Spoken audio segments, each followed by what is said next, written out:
Hey everyone, the Oscars are coming up on Sunday, so we're gonna just be doing our predictions and talking about snubs, what we want to win, what we think will win, and just going over the categories. So, introduce yourself, other guest. Hey guys, I'm Ryan. I'm really looking forward to talking about some Oscar predictions and going through every category and not being little lazy assholes like some other channels will do Yeah, we for just do picture and then we leave. you. Yeah, just picture piece it. Yeah, but the twist is that we only pick Darkest Hour for picture. Um, Yes, but absolutely. That's no going to explanation. Yeah, no explanation needed. Okay, so we will just be starting with the way Wikipedia goes, which they start with visual effects, and we'll work up the picture. So we'll start with visuals. The nominees are Blade Runner 2049, Guardians of the Galaxy Volume 2, Kong Skull Island, Star Wars The Last Jedi, and War for the Planet of the Apes. You could take it away first. Yeah, so I mean it's a good category. I think that there's a lot of quality work done this year. Um, as much as I really want Marvel to get their first Oscar, I don't think they have any shot this year. Um, I narrowed it down to between a couple. What I would have wanted to win and what I think will win. I'm gonna predict War for the Planet of the Apes. Oh, okay. Because it's time that an Apes movie wins one of these things, and I think that it's going to get the career Oscar. Okay, so yeah, I've narrowed it down between two, and it seems a lot of people have Apes and Blade Runner. Yeah. Um, Blade Runner won the BAFTA. Apes won the Visual Effects Society Awards. BAFTA has only predicted it wrong twice in the last since 2005. They got Ex Machina wrong, and they got Hugo wrong. When Ex Machina won the Oscar and Hugo won. Mhm. They've only so Ex Machina was also the first time since Spider-Man 2 that neither the Visual Effects Society or BAFTA predicted it right. So going by stats, it would either be 2049 or Apes, Mhm. and it really is kind of a coin flip. Um, but I would say they go Apes because it's like the going away Oscar type thing after Mhm. they haven't given it the first two times. But I think that the fact that they haven't given it the first two times is kind of reason maybe they just don't care that much. But I mean, I don't know if they'll see 2049 as super CG, and Apes is oh, it's the whole. I mean, I don't know, it's tough. It really is tough. I think Um if it wasn't like the last, I guess we don't actually know, but if it wasn't like the last Apes movie, I think that Blade Runner I really think they would probably give it to Blade Runner in that yeah. circumstance because there was a great de-aging scene, Mhm. and a lot of the other visual effects in that movie. It looked stunning from start to finish, and I think that they're gonna its omission in other categories. I think that they might want to reward Blade Runner, Mhm. but I've got it winning a couple. I think at least Mhm. one other, and I just think that War for the Planet of the Apes. I mean, the work that was done in there was superb. I don't think that Mhm. that can be argued, and I think that the Academy is going to finally recognize them, or I hope they will, anyways. Yeah. Yeah, it's a tough one. It's pretty much, do I trust BAFTA more or Visual Effects Society? And they both have around the same percentage of getting them right. Yeah. It's 60 something percent. Although I did say BAFTA has done better as of recent. Um, I am I'm gonna go 2049. Okay. It's I'm probably gonna end up being wrong. We'll see. It's a coin flip, really. As long as you're picking one of those two things, I don't I don't think anything really has a big shot of upsetting. I don't know. Would maybe Star Wars does upset, but I don't know. Like The Last Jedi, it didn't scream like mhm, visual effects mastery like some of the other ones have. Like mhm, certainly I think Rogue One and Force Awakens both had a better case in that category than The Last Jedi did. It was pretty typical. mhm, If anything is going to upset, Like, honestly, Guardians might be the only okay. dark horse. Mhm. I don't think it's going to. I mean, I really think it's going to be either Blade Runner or War for the Planet of the Apes. But if one of the other three was going to upset, I think that there's like enough interesting things going on in Guardians. I think that that maybe there's the Marvel has never won an Oscar sentiment going on. Although I think Black Panther might change that next year. We'll see. Yeah. But anyway, so yeah. Snubs. Well, Shape of Water. That's what made it miss tying the nominations record. I know there's a mix of costumes, there's a mix of makeup, there's a mix of visuals. But after I saw that it missed the makeup shortlist, I was like, oh, it must get visuals. But it got costume, I guess so. But it's not gonna win, but we'll get to that, yeah. Yeah, no, thinking of snubs for this, I mean, like there's a few that are not like, or there's like at least one that's like not a very CG related thing, but since visual effects are kind of it's a little bit more than just what we sort of perceive as like these computer effects and that sort of thing. I think a film like Dunkirk could have theoretically been in here because they did a lot of like visual effects work to make all that and they did everything. They did most of that film obviously in camera practically. But to actually achieve that, they had a lot of visual effects with ships and that sort of thing. What did you say you wanted to win? You want Apes to win? I want Apes to win. Okay, so and that's who you. And I think I want 2049 to win, and that's what I have, I guess. I might have wanted 2049 to win if Apes hadn't lost twice. Yeah, it's a like that's just the thing. Like Apes needs to win one of these awards. It has been, all three of those movies have floored me, and War for the Planet of the Apes was spectacular. So can't argue that. Yeah. So next we will do best film editing, which actually I know there's a big thing about it correlates to picture sometimes. Well, a lot of the nominations correlate. Okay, so the nominees are Baby Driver, Dunkirk, I, Tonya, The Shape of Water, and Three Billboards. I'll take this one. We'll go back and forth. First of all, let's see. Snubs. I don't know. I really wanted 2049 to win. I mean, to get a nomination. Over maybe like, I don't know, Three Billboards. Yeah, I mean, Three Billboards is my favorite of the nominations, but I don't really think it needs anything. Yeah. I mean, I would almost say All the Money in the World, but just for how quickly they got it. But yeah, my pick is, I know there was a theory going around that saying that Baby Driver might Bourne Ultimatum its way through, which is going 3 for 3 in both sounds and film editing and not getting nominated anywhere else. The difference is Bourne Ultimatum got either got nominated or won for, I think it did win for SAG Stunt Ensemble. So there was something like before it. I don't think Baby Driver didn't win stunts. One to one. Yeah. And yeah, so I'm gonna go Dunkirk. I think that's right. Yeah. Yeah. Yeah. I mean, obviously, I think this category comes down to Baby Driver and Dunkirk. I think that they both had the most steam. And I'm picking Dunkirk. I mean, one, I think it should win.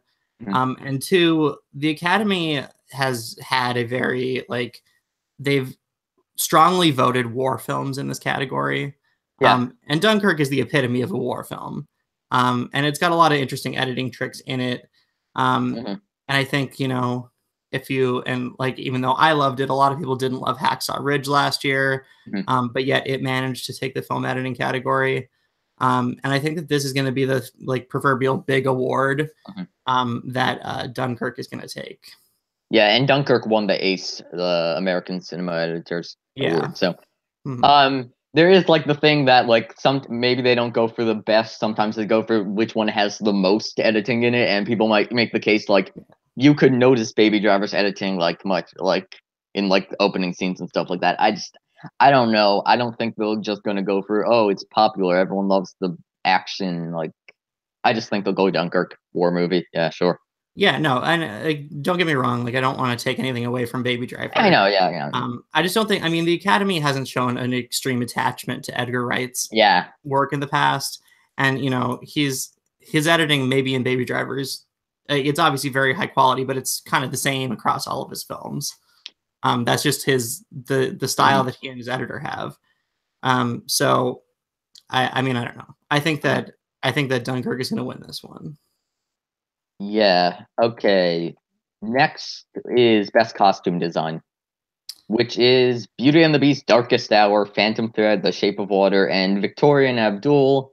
You can start. All good films with, yeah. Well, not all good films, but all films with good costumes, anyways. Yeah. I think the two front runners have to be Phantom Thread and Shape of Water. Mm-hmm. I don't even think there's a second front runner. I think it well, is. Yeah, I think Phantom Thread's winning. Yeah. But I think this is the award Phantom Thread gets and walks away from its evening. Yeah, so that's what I'm giving it to. Okay, and you want that to win, I assume, as well? Yeah.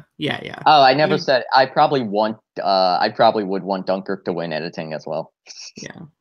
I mean, I wouldn't be unhappy if Baby Driver won. Yeah, okay. The only one I'd be kind of unhappy with is probably Darkest Hour, because it's just it's 40s in costume, yeah. In costume, yeah. Yeah, so it's just kind of whatever. I mean, they're all good.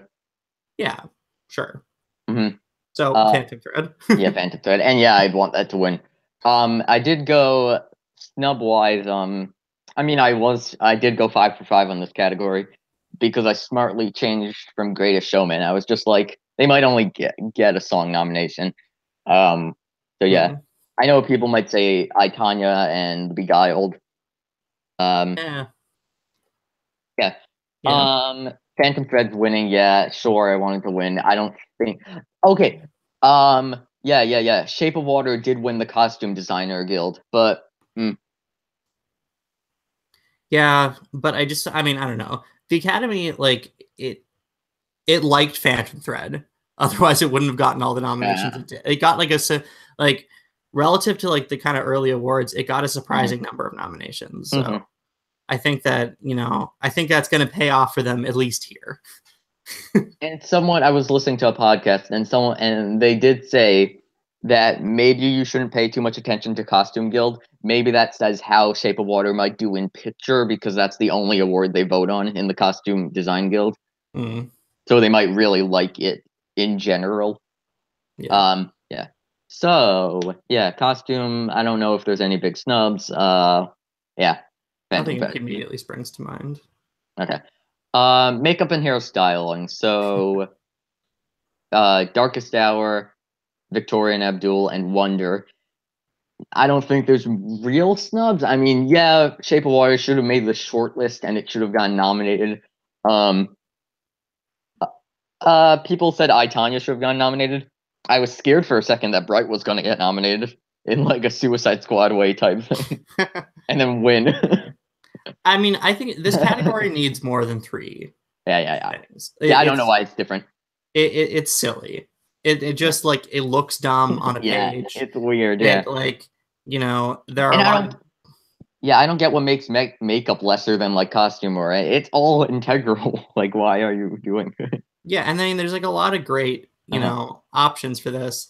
I mean, I wouldn't have nominated Victoria and Abdul. That seems a little bit much. That's a costume thing. That's not real. I mean, hairstyling, I guess, but. But I mean, I don't know. I probably would have. I nominated a couple that you said. Maybe It. Maybe that could be a that missed the short list even. Yeah. Yeah, missed the short list. I mean, either way, I think Darkest Hour is walking home with the surprise. Yeah. Which I don't disagree with. I mean, I thought Wonder was great. It's a great movie. And the makeup on Jacob Tremblay was great, but I think Churchill's kind of next level. So that's why I think that's going to walk home with it. And it did win the makeup and hairstyling awards for period/character makeup. And if you remember from last year, that's what Suicide Squad won, and I didn't pay attention to it. And So since they've revised that category, revived their awards, all of the winners in that category have won the Oscar. So, and that's 4 for 4 or something. Look at them. Yeah, the 4 winners. Okay. Yeah, so looking to make it 5 for 5, and I'm never doubting that category again. And so it deserves to win, and it will win. Best. Okay, best cinematography. I'm Yeah. like, okay, it's Blade Runner 2049, it's Darkest Hour, it's Dunkirk, Mudbound, Shape of Water. There are three. There's one that everyone wants to win, I know, and then there's like two that could take it. Basically, it's I'm trying to think who did the last category. Well, whatever. It's Blade Runner, it's Dunkirk, and it's Shape of Water. Yeah, I think based on like some of the like odds betting sites that I was looking at, Frustrating. um, they have Deacons ahead, Yeah. and running against Hoyte van Hoytema for Dunkirk. And I mean, I think that those are probably the two best. Mm-hmm. Shape of Water is good, and I think, but I also, I mean, I don't know. I feel like some of these technical awards are not going to go to Shape of Water, and I think it's going to have some success elsewhere. Uh, and I think that this is where they're going to really reward Blade Runner. I think it's like the Academy either hates Roger Deakins or he's gone against a brick wall. Yeah. And if you look at all 14 of his, there's a couple that you can say that he lost unjustifiably, but a lot of the others he's gone against a brick wall where it's like, okay, Chivo did something like ridiculously phenomenal. And it's like, well, what are you going to do? Mm-hmm. So, yeah. So that's why I think, because I don't believe the Academy hates Roger Deakins. So I'm going to give it to Roger Deakins. Mm-hmm. And he deserves to win. He deserves to win. Yeah, no, he deserves to win an Oscar. He's my favorite cinematographer. And the film itself is just beautiful, even if it wasn't his 14th nomination. It's just a beautiful film. Yeah, well, what I will say to that end is, I mean, Blade Runner is beautiful. It is my second favorite photographed film of the year. And I think that if this wasn't Roger Deakins' 14th or 15th nomination with no wins, I would probably give it to Van Hoytema for Dunkirk, because just a lot of the work that they've done on the planes and that sort of thing is very innovative. I don't think that, but if I'm a voter, yeah, I have a ballot in front of me, I'm voting for Roger Deakins because God damn it, he needs to win an Oscar, and I think he's going to finally. Okay. First, a couple stats for that. So Deakins won both the ASC, which is American Cinematography, whatever, and he won the BAFTA. No film has won both, and lost the cinematography Oscar since Children of Men, which lost to Pan's Labyrinth. Speaking of Pan's Labyrinth, no, Pan's Labyrinth is the last movie to win Best Cinematography without getting a Best Picture nomination, because they do a lot of times get a Best Picture nomination. Well, that was just fucked. Like, pardon my language, but like, yeah, fine. That Pan's Labyrinth didn't get nominated for Best Picture that year. It was just a total aberration. Now, I don't understand. Now, an amazing stat that might make you rethink 24/9 if you care anything about trends. A sequel has never won Best Cinematography. No, yeah. And I mean, that's an interesting stat, but like, I think that like, and also like Blade Runner 2049 doesn't, I mean, it is a sequel, but it's like, you know. My theory is if the Academy is mean, they're just trolling Deakins and he loses. But yeah, well, no, if he loses, they hate him. I don't think they hate him. I think they troll him the same way Lego Batman missed for animation. The Academy hates Lego. Okay, fine. That's a thing. They hate Lego, but I don't think they hate Deakins. And if they do hate Deakins and they give it to Van Hoytema, or I think if they don't give it to Deakins, they give it to Shape. Honestly, if they give it to Loughton, yeah, I think that's possible. Especially if it's winning picture, I think they might. I think it's possible, but I think that, I mean, well, we'll get to that. Yeah. But I don't know. I feel like if you look at like the like Vegas odds on this stuff, like Dunkirk is trending ahead in this category. It's, it's got less return on your dollar. So I mean, I don't know. Like, I think that, if he gives it to Van Hoytema or Loughton, they hate Deakins, and that'll just be like the last time I ever picked Deakins to win this award. So, I mean, the only time he ever won ASC and BAFTA was for The Men, who wasn't there, but and he lost. Well, an yeah. Oscar. Okay, but that's like, I don't know. The Man Who Wasn't There is like a very specific film. Yeah, I know. I'm just saying it won BAFTA and AFC, and so did. So Well, yeah. what won the Oscar that year? Let's see, 2002. Cinematography. It was. Oh wait, no, that's what won the Oscar. I mean, dang it. Well, I'll get that. Yeah, so I'm just saying, Blade Runner wins. It deserves to win. Snubs, honestly, good job on Rachel Morrison becoming the first female cinematographer nominated. I don't know any real. Call Me by Your Name, but not snub enough where it's like angry that it didn't get nominated. Okay, Like, that will, yeah. Well, I don't know. Call Me by Your Name should have been nominated, actually. Okay, over what? Darkest Hour?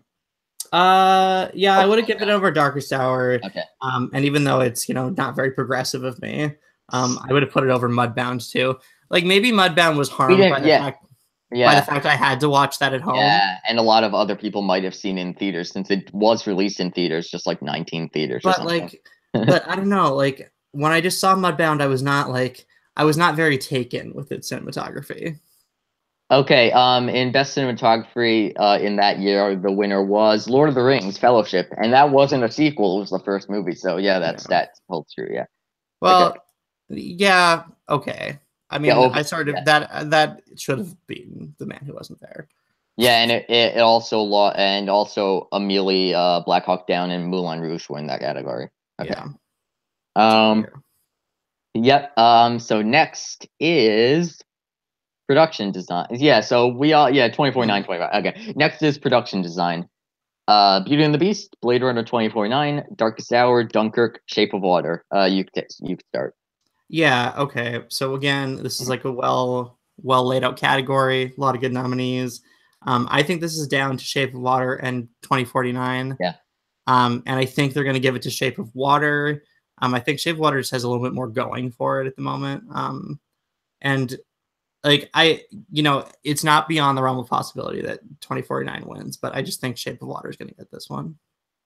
Yeah, and BAFTA did pick Shape of Water, and they've gotten 6 of the last 9, I think was the number. Okay. So 2/3.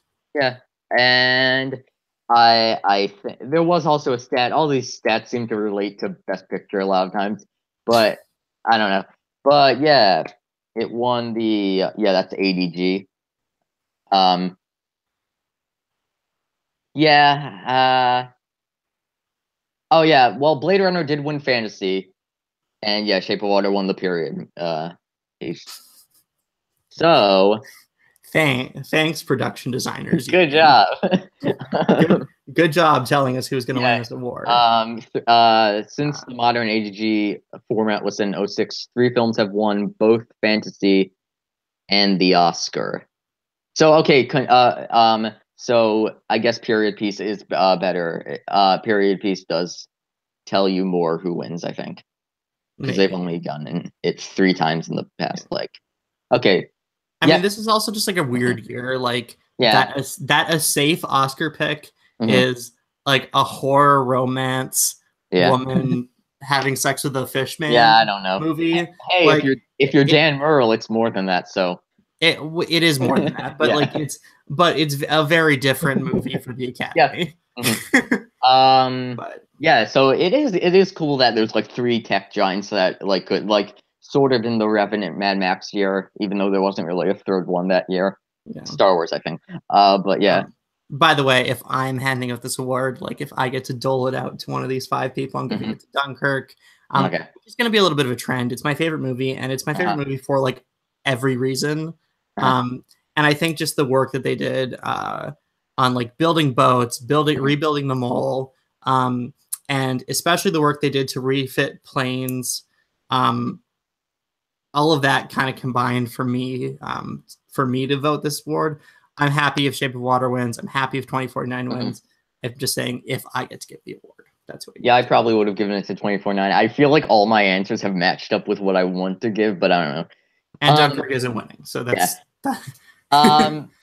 Like a lot of these aren't really snubs. There weren't really that many snubs, I feel, but like this year in general. Phantom Thread. Usually. Great Showman, yeah. No, not The Greatest Showman. Okay. Get out of here with that one. I mean, Last Jedi, but yeah, like there wasn't. No. Really, yeah. Okay. There's Here, not.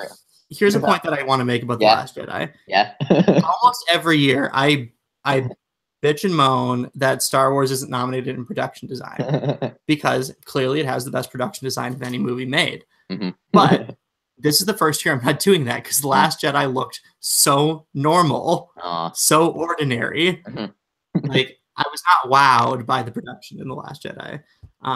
So therefore, I'm not even saying it's a snub. So smoke on that, Rian Johnson. Yeah. You with your $1.3 billion movie, you. Hey, that's barely more than Rogue One. Yeah. That is not a very good return. I don't know.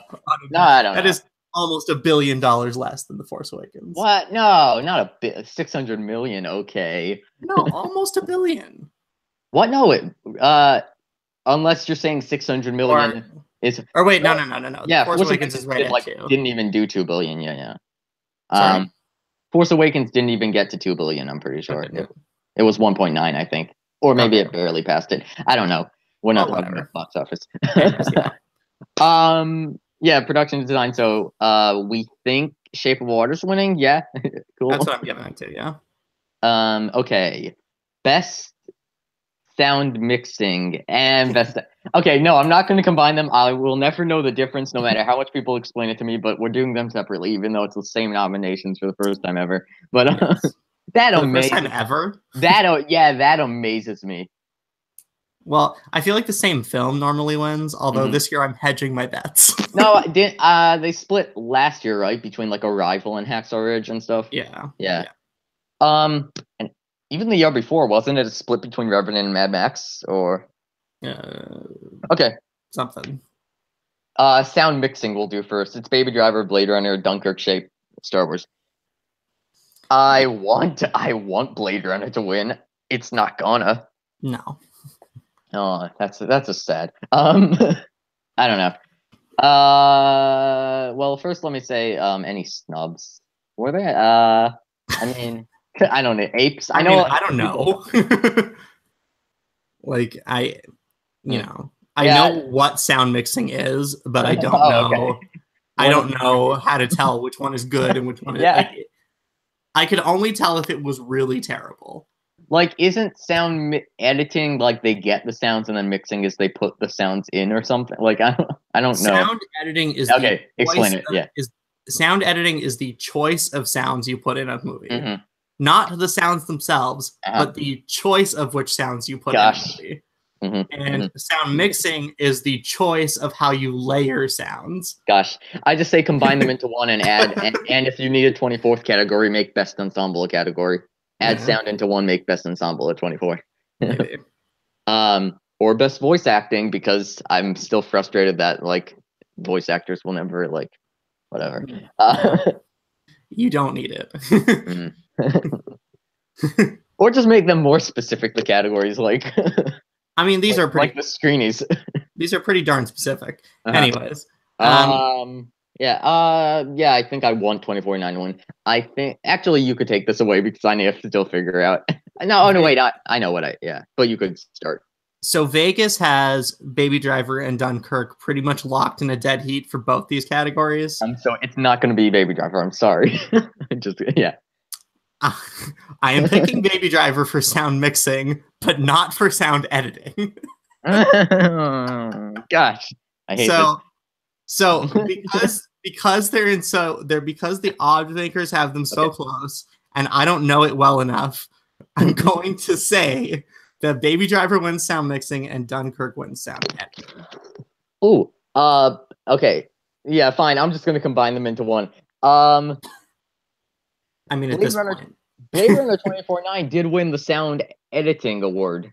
And they've been right for the last 5 years. So that's something I don't think maybe the wrong trends change. But yeah, so just that. Dunkirk won the BAFTA and it won the Cinema Audio Society, which there are only 50% Cinema Audio Society on predicting sound mixing. So I don't know. Really, maybe it's better not to predict.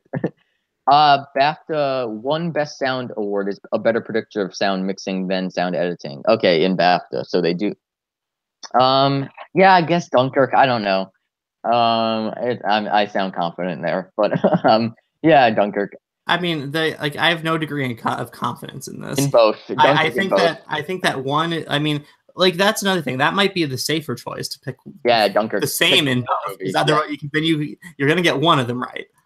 I just don't know. What's the last time like they really predicted like when was the last like sound mixing or sound editing where it was like something similar to Baby Driver? I don't know what I mean by that really, but like I don't know. Fury Road was a lot of car chases and stuff. But yeah, but it just like I don't know. There's something about it popping up a few times on this list. Yeah, especially since I thought the Academy had kind of forgotten about Baby Driver. Yeah, like everybody had forgotten about Baby Driver. You know what? I'm honestly thinking a lot of Baby Driver's noms. No, but it doesn't make sense. I think it's like an FU to Spacey, but like he has nothing to do with like the sound mixing. So I don't know. I don't know. That was my whole thing. I don't think so. I don't think the sound branch has anything like they're not being like. Ugh. Exactly why I was like, wait, do you think Baby Driver might not win Stunt Ensemble at the SAG because of Spacey or like get a nomination or something? It's like, well, Spacey gets killed off in the movie. Spoilers, but yeah. So for tonight, I'm picking Baby Driver for sound mixing and Dunkirk for sound editing. I know Inception won sound. Did it win both sounds or one mixing? Yeah. And that's Nolan. That's Nolan. Yeah. I don't know. Yeah, I guess Dunkirk. It is the safer pick. I don't know. Yeah. Who cares anymore? That one is just it's so tight and it's a category that like it's so difficult to work around. I mean, I wouldn't even count out 2049. I don't know, in like a way like since Arrival had won sound editing, and that was Villeneuve, but I don't know what's because you got a Villeneuve movie and you got a war movie just like last year, and they did split. So that was someone's theory like a few months back that they might split. But yeah, Dunkirk's a safe pick. I have to go Dunkirk. Yeah, Dunkirk in both. And you said Baby Driver in which one? In mixing. Okay. And Dunkirk in editing. Okay. Which is probably going to bite. It's going to be the other way. It's going to. And I'm just going to be like, well. That's why I'm saying Dunkirk in both. What if it's Baby Driver in both? Wow. If it wins both sound, maybe it does win film editing as well. No. Yeah. Okay. That would be crazy. It goes 3 for 3, but doesn't get like a picture, so it doesn't really make. I mean, that's what Bourne Ultimatum did. Okay. Best original song: Mighty River from Mudbound, Mystery of Love from Calling by Your Name, Remember Me from Coco, Stand Up for Something from Marshall, and This Is Me from The Greatest Showman. There are two. It was one for me for a long time, and then there were two. It's between both Me songs. It's between Remember Me and This Is Me. Snub. The Captain Underpants theme. I will keep on pushing for it. Yeah. Snub. Basically every other better song from Coco. Oh, I thought you were gonna say from Calling by Your Name, but well, no, Visions of Gideon was also a snub, but the like Proud Corazon, Un Poco Loco, Llorona are all better songs than Remember Me. It is the worst song from Coco, but it is the only one that Disney entered. Yeah, and therefore is the only one that is eligible. So you don't want to try to like have votes split, so you probably just enter one. It's smarter. Yeah, and they entered understandably the one that they not just the popular one, the one that they came out with a popped version of. Yeah. And it's like, and Disney always does this, and they, other than like How Far I'll Go, like they almost always pick the bad song. And it's infuriating because Remember Me is just, it's so bland. And it's just so like, it works better in the story than if you're just judging the song. Well, no, even in the story, there are better songs. I don't know. I'm very peeved that Proud Corazon did not even get considered Like that's Well, also, like you said, there are multiple versions of Remember Me in the movie, so they could just pick their favorite one. there are Version. 4 versions of Yeah. Remember Me. Oh, I It's like this Remember Me, so it's better. Any one of the 4 Remember Me's, as long as they're better than it. there's De La Cruz, there's Yeah. freaking Miguel, there's Hector, there's like young Hector, Yeah. and it's like, oh, and then there's the pop version at the end in the end As credits. So there's It's like, 5. oh, it's like, come on. Mhm. And so there is a I didn't read the whole article, but there is a thing on, yeah, like popularity does help in the song category, like YouTube views and stuff, honestly. Yeah. Um and like animated stuff. The odd thing is, I did research this. Remember Me does have more views than This Is Me, but it's the highest viewed Remember Me out of the different Remember Me. So it has many more chances to be the top one. It's the Spanish version. I forgot what the title is in Spanish, but yeah, it's that. Yeah, it's that. It has like a few million more than This Is Me. They do like Pasek and Paul though, but they did give City of Stars a win. But also La La Land was a much bigger player. La La Land is at a different level than the Greatest. Yeah, and does Greatest Showman just go 1 for 1? Maybe. After missing out in like other technical stuff. This one yeah. is a coin flip for me. This was probably the biggest coin flip. Like I was saying, I was going back and forth on visuals. This I like. I'm frustrated on this one. Yeah. I mean, I don't know. I'm gonna pick Remember Me. Me. What are you? Okay. I mean, I have no real good reason other than like, I don't know. I think the Academy is gonna like Coco more as a movie, so they're gonna pick the song from the movie they like more. Yeah. So, but I don't know. Like, it's all kind of BS because of these 5 songs, Mystery of Love is clearly the best. like it's not even a little bit close. So, like, I don't know. Remember Me. Yeah, it really does. And okay, so This Is Me did win the Globe. Okay, but haven't Globes been like really good at predicting song recent? I don't know. Well, I can't remember the last time we had like a very competitive song year.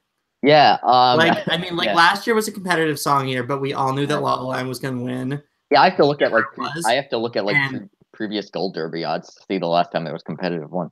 But yeah, I keep going. What were you gonna say? Were you gonna say something? Well, I don't know. Like, I just think that, I think that if you look at like the Globes, they liked The Greatest Showman considerably more than anyone else did, because it's kind of a crappy movie. And did it get any other nominations at the Globes besides that? Yeah, well, Hugh Jackman, Best Actor in a Musical and Comedy, and it got nominated for Best Musical or Comedy. Oh, true. Because there was like a really weak 5th spot. People were talking, or something. Like, I guess. Mm-hmm. So, Actually, best song, the Writings on the Wall technically did upset. A lot of people thought it would have been Till It Happens to You. Oh, yeah. Yeah. But I mean, that wasn't even competitive. That was more just an upset type thing. Oh, wait. Well, that was the year that the song from Furious 7 didn't get nominated. Yeah. And that was the first category they announced the nominations for. And that was like the first thing, yeah. That was aggravating. And that wasn't that the same year? No, it wasn't. Okay. I was gonna say, wasn't that the same year with Lego Movie? That was the year before. Year before, yeah. But yeah, yeah. I don't know. I've been saying Remember Me all this time. They're probably gonna go like the big like musical. It's gonna be this big thing, like, oh yeah, it won. And they do like Pasek and Paul. I mean, I can't really say they love Pasek and Paul. It's not like they've been doing this for like 30 years. But I mean, like, it's a frustrating thing. It will be This Is Me. I probably will be upset when it's This Is Me. I mean, it's a good song. It's just, I haven't seen Greatest Showman even yet, but I don't know. I'm gonna say This Is Me, and it will be frustrating when it wins. So you say Remember Me, so we're split, and you want Mystery of Love. I don't even care which I want. Yeah, well, no, it's not even a little bit close. Between of these 5, Mhm. Mystery of Love is just, it's so much like more musically adept Mhm. than the rest of these songs. But you did say you like Visions of Gideon more than No. Mystery of Love. I Oh, like I know. Mystery of Love more than Okay. Visions of Gideon. But I think Visions of Gideon is better still than better than Stand all Up for Something. I think it's better than Mighty River. Do you think it's better than all the other nominees besides the one Call Me by Your Name? Yes, Oh, actually. nice. Yeah, there was a sigh of relief when the 50 Shades song didn't make it. I thought they would do the same thing they did with the 50 Shades of Grey, since Oh, that got it. Jesus. I relief. And Beauty and Beauty and the Beast did. Yeah, Evermore got no. Evermore didn't get nominated. Yeah. Evermore did not get nominated. Yeah, sure. I think that's fine. I mean, yeah, I want Weird Al to get a nomination, but whatever. No, I'm not. I like Weird Al. It I'm a would be fan, great, but just for the fact to see him perform live, it would have been great. yeah, no, that's fair. Uh-huh. I don't think that's his best work. Yeah, no. But I mean, he was eligible and like, okay. Yeah, so we're split. You say Remember Me, I say This Is Me. It could go either way. I'm kind of predicting in the way I fear it's going to happen. Would you rather Remember Me win or This Is Me win? I would rather Remember Me just because Okay. the movie is so much better. Yeah. Although This Is Me might be a better song than Remember Me. I don't know. Like, I'm kind of like here, like, Yeah. I don't. This is Me is not a bad song. Yeah. Of the songs from that movie, it is like it's solid. I mean, the thing that wears me off is just that it wasn't nominated anywhere else, The Greatest Showman in the Oscars. But I could just imagine that whole like big like thing when it wins, since it's such like a big song. Well, but like I can't think of anything else it would be nominated for. Like costume, but no. But no, but like the costumes aren't even great in that movie. Yeah, so we're split. You say This Is Me, I say Remember Me, and I mean you say Remember Me, I say This Is Me. I'm like switching our picks. I'm trying to be like, oh, you said that right. Like you picked that one. Hey, you picked the Captain Underpants theme, right? Totally did. Whatever you say. Sure, that movie that I haven't seen. The movie that didn't get nominated at all. It will win Best Picture. Yeah. So Best Original Score: Dunkirk, Phantom Thread, Shape of Water, Star Wars: The Last Jedi, and 3 Billboards. Yeah, there are. I mean, I think there is a winner. People might want to make. Yeah, you could start. Actually, I don't know. I think if one really wanted to make a case for Dunkirk, they could. Well, I'm not even thinking about Dunkirk. I was actually thinking people might make a case for Phantom Thread, because it'd be cool if John Ugreen would won, but they have no other basis for argument other than it'd be cool. Well, yeah, but okay, but the thing like Phantom Thread is a better score than the score that I think is going to win. I mean, I like the Shape score, but yeah, I did too, but I think that Phantom Thread is better. But I think Phantom Thread is like too weird for the Academy. Yeah, like and it wins costume anyway, so it's like you don't even. It's kind of like the score for Jackie. Like, not that the scores are at all similar, but like that score was weird, but like interesting enough to get nominated, but not to contend. And I think that the same thing is true of Johnny Greenwood's score for Phantom Thread. It was weird, but interesting to get nominated, but it's not going to actually contend, unfortunately. Yeah. So, like I say, Vegas has it down between Dunkirk and Shape of Water. I think that Shape of Water is going to win. That movie's like wall-to-wall score. And so that, yeah. Yeah, and I firmly believe that Dunkirk should win both sounds, but Shape should win score. Like, yeah. I think Shape wins score. Any snubs? I mean, I'm just trying to think. They went the other John Williams score over the one that people will still say it's not original. So, I liked John Williams' score for the part. I mean, Coco had a good score, but Blade Runner, honestly. And I'm trying to think of that was more sound. Yeah, well, no, Coco's score should actually have been nominated. That's kind of BS. Actually, 2 Giacchino films. War for the Planet of the Apes. I also thought had an excellent score. And I definitely. What is 3 Billboards Outside Ebbing, Missouri doing there? Why is that in this category? I don't know. Which, when that got nominated, I thought it was for sure getting a director nomination. Like, you nominated it there, so you're obviously nominating director. But yeah, that is some BS. But I do think Shape of Water is winning. Oh, to backpedal for 1 second. Production design. I wanted Disaster Artist to get in. It recreates the room. Okay, fine. Yeah, no, it did. That's true.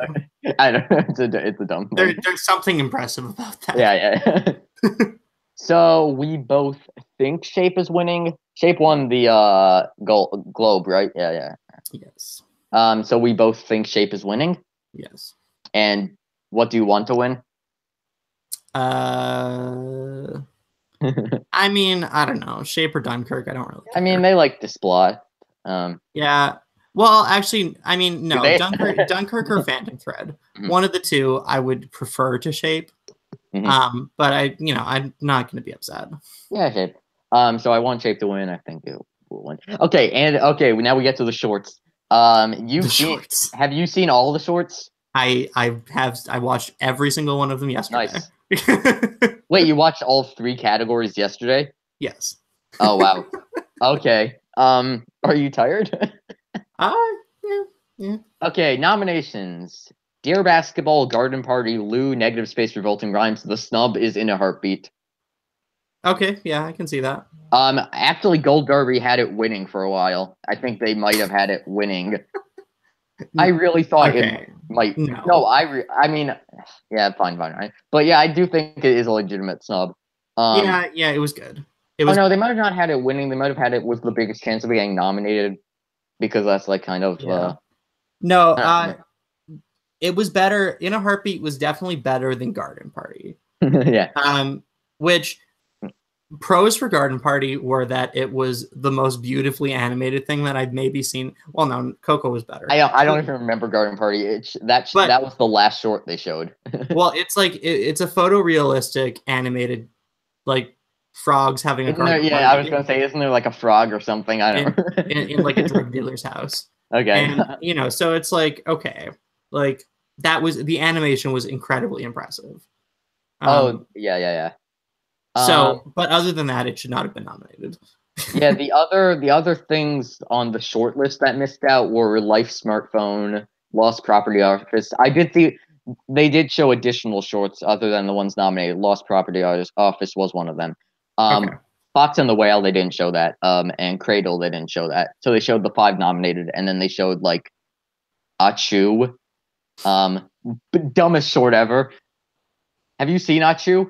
I haven't, no. It's just like this dragon that can't breathe fire, and every time he tries to breathe fire, he just sneezes, and that's the short. That sounds kind of cute. A dragon sneezing for 5 hours, and then everyone commented like, "Wow, no, not kidding. I was watching the short, and then after it ended, someone sneezed, and everyone laughed." Okay, this is frustrating. I want it In a Heartbeat to win. I want Lou to win, and you do this one first. I can't. Yeah. So Vegas has us down to Dear Basketball and Lou. Don't they have a Negative Space actually ahead of Lou in the odds making? I think like more people predicted Lou, but in odds wise, they have. Not Vegas that I was seeing. Is it Negative Space? Oh, whatever. Oh, I'm looking at Gold Derby, but I don't know. Okay. Regardless, I mean, I think that. Yeah. Like Lou was my favorite of the 5. Yeah. Never mind. It was Garden Party. They have with better odds, but less chance of winning. Okay, whatever. I don't know. Like Lou gets me a little bit verklempt when I watch it. It's just like there's something to that short that's like great. And Pixar shorts do very well in this category. Hey, do they? I think they're like 4 for 12. I mean, that's. Yeah, they do better in animated feature. The shorts aren't like so much like it's Pixar will win best short. Like Sanjay Super Team lost that 1 year to a like Bear Story or something. I might be getting my years confused, but yeah. Sure. I think that the narrative of having Kobe Bryant win an Oscar is going to be good enough for them. So I think and also Dear Basketball was a very cinematic short. It had like a John Williams score. Like it was very dressed up. and it was good, and it was very good. So I'm gonna pick Dear Basketball. I mean, if you ask me, it is my least favorite of the shorts, but Oh, I know. why didn't it speak to you? I don't know. It just feels like so like maybe I just am not a big fan of Kobe Bryant. Like maybe if it was like a player I liked more, I would have been like, oh, that's such a touching story. But it was just like, here's my life, Oscar. Like I don't know. Like I don't like basketball, but like as I was watching it, I was like, oh, like I feel for this guy. I don't know. Like he grows up as like his kid, and like I mean, like I don't know. Maybe I just don't know Kobe Bryant well enough to like, care. But. I mean, if the Academy wants to, we might get. It's not going to get political, but if the Academy wants to avoid allegations, Kobe Bryant does have a assault case from like 2004 that constantly resurfaces. So, yeah, but like, well, I mean, I feel like that would be. Yeah, but I feel like that would be a big story if it does win. I mean, I don't know. Like, I feel like having lived through that through that assault experience, like it was a huge deal in 2004. Okay, yeah. Like it wasn't like one of these things that got quickly brushed under the rug. Like it was the thing. I don't know. I just think it's an easy way. If they don't want to have that on their hands, they could just go Lou in. People might say, maybe, but John Lasseter, but John Lasseter isn't like the director of Lou, but yeah, you don't need to worry about that. I don't think John Lasseter is going to affect the Pixar. Yeah, no, and he's not. It's not like it was his movie. Yeah, no, but I still think that they like the. I mean, they were like. The Academy seems pretty cozy with Kobe Bryant. Like, you know, he was at their Oscar lunch. Everyone was taking selfies with him. Like, you know, they don't seem very averse to the guy. Yeah. I mean, I really liked Negative Space. Revolting Rhymes, I did tell you it's part 1. That's at least what I was shown. Yeah. Revolting Rhymes is really good. Yeah, it honestly is. I was I was unsure why people loved it, and then I got to like the last 5 minutes. I was like, this is really good. No, I enjoyed how. I mean, like, Roald Dahl is very twisted, but I was like, wow, I need to watch part 2. I haven't gone to part 2 I didn't really like Negative Space. Like, I appreciate all the work that went into that, but I didn't. It was nice. I think it like is more personal. It feels. I guess like I don't know. It just like it ended like in a very macabre. Yeah, but I think it was like that's kind of like sort of the point. I don't know. I'm trying to think which stands out the most to them out of the nominees, and I mean. It's LA, so they could give it to Dear Basketball. That's a big reason, honestly. Yeah. Kobe Bryant's the big one, the big person there in LA. Yeah. It just feels weird to say Kobe Bryant wins over Pixar in animation. Yeah. I want Lou to win. I don't care. I'm gonna say. I guess it's a shocker that Pixar wins. I'm gonna say Lou wins. Okay. I mean, I think that between those two, like, it's going to be close. So you think Dear Basketball, and you want Lou to win, and okay, we both want Lou to win. Yeah, I mean, Lou is my favorite, but okay, so best live action short. Okay, you take this away. The nominees are DeKalb Elementary, The 11 O'Clock, My Nephew Emmett, The Silent Child, and Watu Wote / All of Us. Yeah, so you take it over. Yeah. So 4 out of 5 of these are really sad. Okay. In one way or another. And one of them is a comedy. Oh, really? Which one's a comedy? The 11 O'Clock. And it's very funny. It is very funny, but it's kind of just like a sketch that you might see like on Monty Python. And it's a great sketch. I highly recommend it. Okay. How long are they? They're all about 20 minutes. Okay. I actually think they're all like basically 21 or 20 minutes. Okay, fine. Which is like usually there's like an outlier in length or whatever. I mean, in the animated shorts, Revolting Rhyme was the outlier, obviously, but yeah. Yeah. And like usually you see an outlier in this category that wins. I don't think the 11 O'Clock is going to win. It's not the odds maker winning right now. And I actually think the odds makers have it right in having us down to DeKalb Elementary and The Silent Child. The Silent Child. Okay. My Nephew Emmett was really good. I think that if racial issues were a little bit more in the news, that maybe that one would be doing better. It's about Emmett Till's uncle. Hi. And then Watu Wote. Mhm. It's good, but it's like, I don't know. Religious relations in Africa are not on the mind at the moment. DeKalb Elementary, just to put this in sort of perspective, it's about a guy who comes to a school with a gun. Oh. He and sort of the like experience of like the receptionist in the school as she's like dealing with this guy who he's not necessarily there to shoot up the school, but he's like there for a nefarious reason.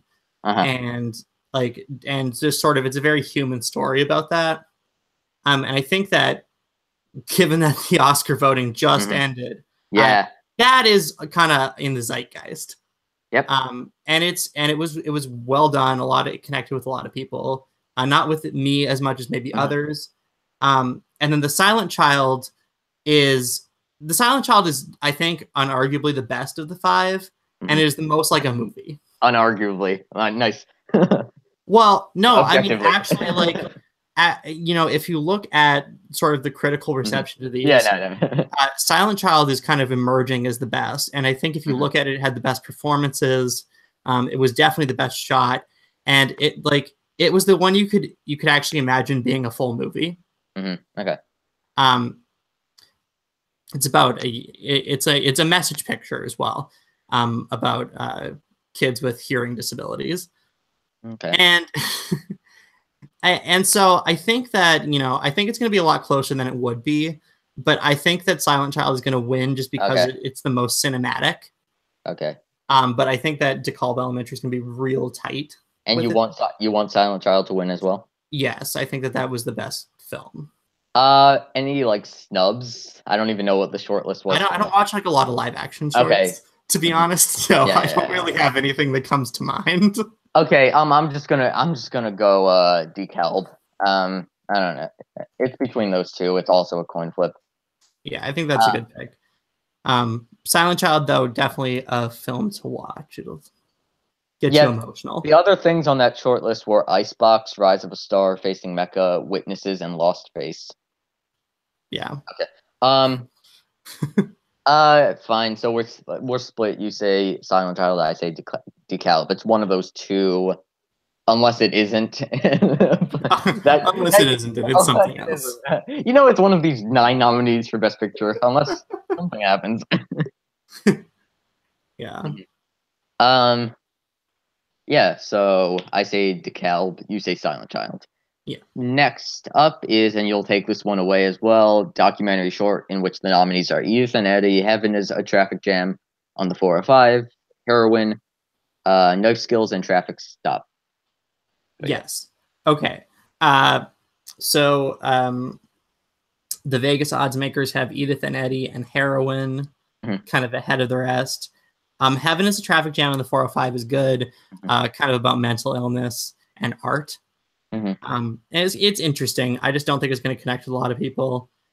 Knife Skills was it's the most optimistic of the bunch. It's about like a French restaurant in the United States that hires like ex-convicts to come there and like learn to cook their French food and stuff. And it's like a very honest film. It was good. And Traffic Stop, I think that if we were in, I think that it's a movie about a cop stopping an African American woman and abusing her. And I think that if that were the issue of today, I think that might win.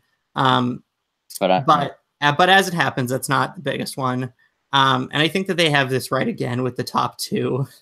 I think that like Heroine is about like these 3 women in Huntington, West Virginia, who work with they have like an extreme opioid problem in Huntington, West Virginia.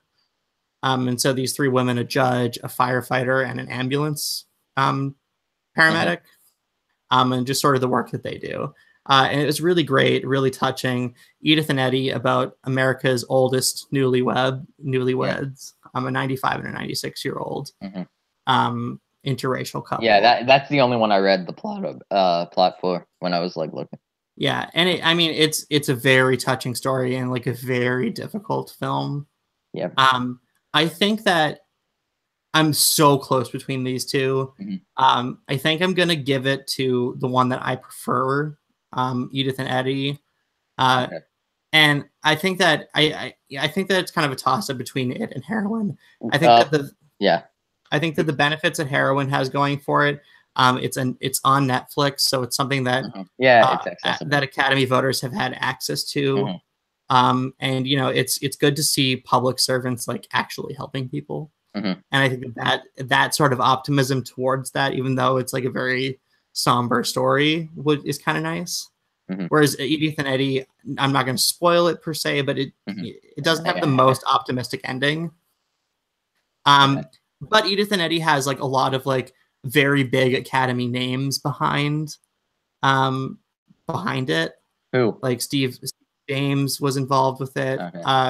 Involved with producing it, Steven Spielberg. Oh, okay. Like it's got some names in the producing and sort of executive producing of it. So which one is this? Edith and Eddie? Edith and Eddie. Okay. So that's kind of that. Those things I think kind of balance out, and that's why I'm going to go with Edith and Eddie.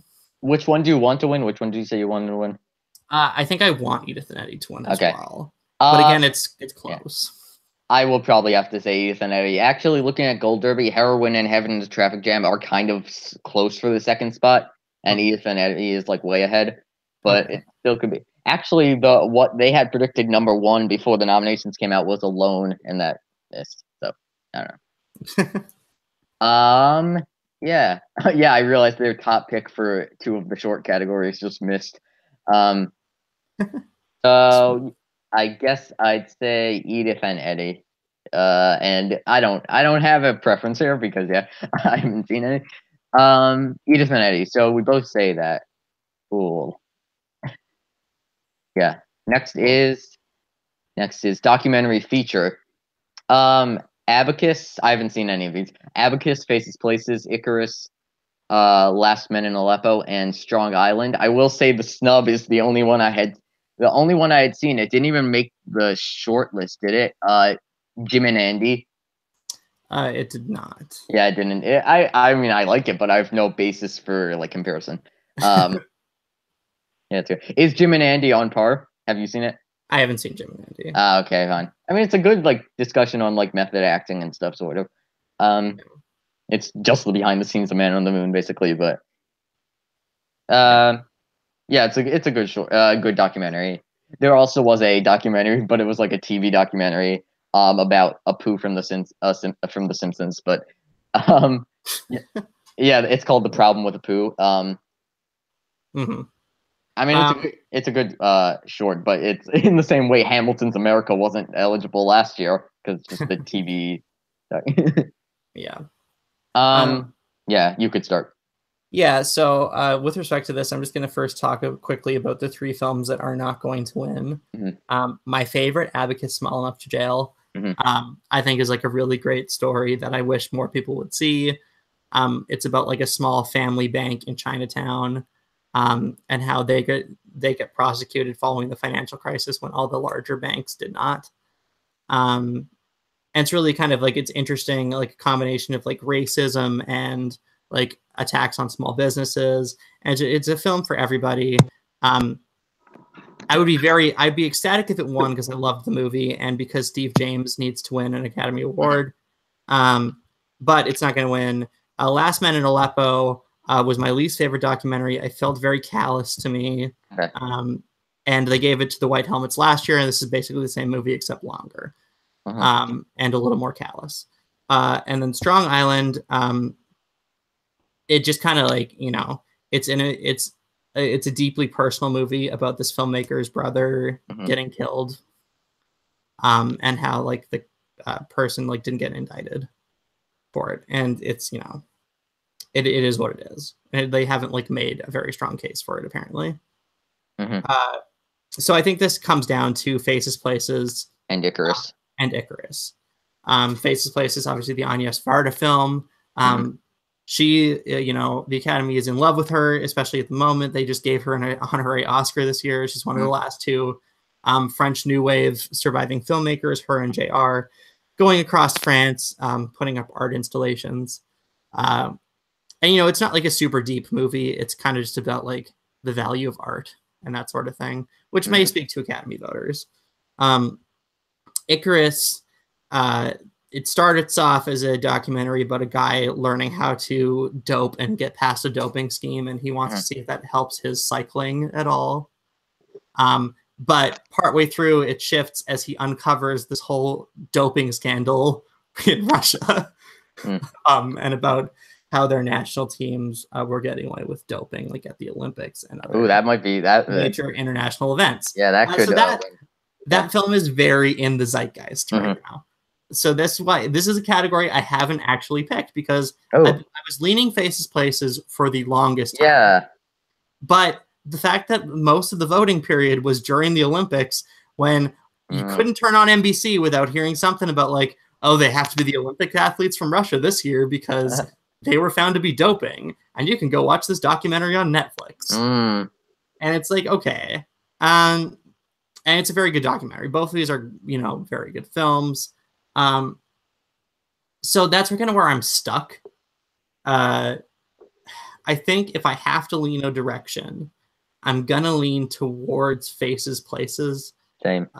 Just because the long termism and you know, and I think Icarus is good, and I think it can very well win. But I think that that to give Anya Sparta a competitive Oscar will make them kind of happy. Which do you want to win out of the 5? Did you say?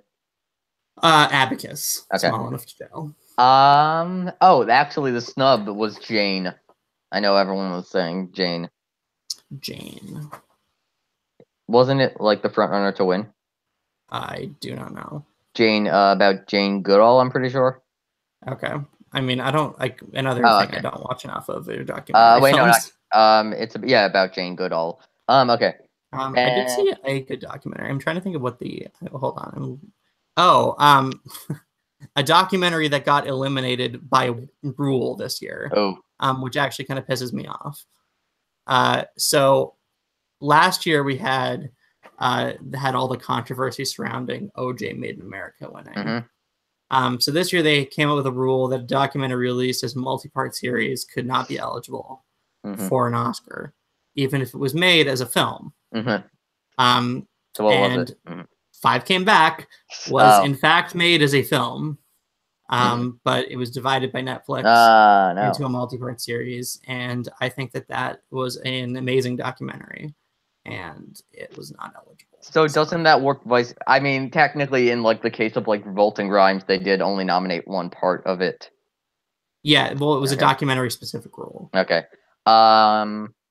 Yeah. So anyway, I'd like Abacus. I think it's gonna be Faces Places. I think it is going to be Faces Places. I hope they announce it could happen. I hope they announce adapted screenplay first, because then James Ivory becomes the oldest for like a few hours, and then Agnes Varda becomes the oldest by like a week. It's by like a week.